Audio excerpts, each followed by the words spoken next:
भीम महाराज आहेत, आमचे गणेश महाराज आहेत, व्यासपीठावरचे सर्व मान्यवर आहेत, आपणही सगळ्यात मान्यवर आहात। इथं उपस्थित असलेले सर्व लोकप्रतिनिधी, कार्यकर्ते, पदाधिकारी, पत्रकार, डॉक्टर, वकील, प्राध्यापक सगळ्यांचे आमच्या या कार्यक्रमाला आलात आणि लग्नामध्ये मुंज भैयाच्या या कार्यक्रमामध्ये माझा वाढदिवस भैयाने साजरा केला आणि 22,000 कटआउट लागले जिल्ह्यात।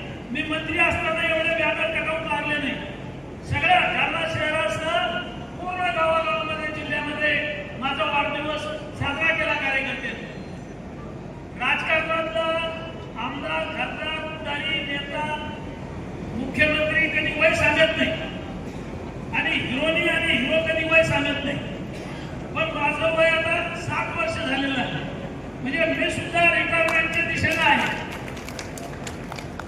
यापुढे विधानसभा लढायची नाही असं मी बोललेलो आहे, मात्र साधू संतांच्या आशीर्वादानं आणि पक्षाला जर संधी दिली तर लोकसभा एकदा लढायची इच्छा आहे।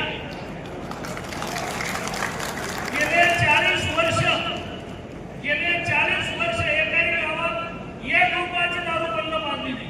40 वर्षात लोणीचा सरपंच झालो, पंचायत समितीचा सभापती झालो, 8 वेळा विधानसभेची निवडणूक लढलो, जिल्हा परिषदेचा विरोधी पक्ष नेता झालो, 25 वर्ष आमदार आहे, 5 वर्ष मंत्री झालो,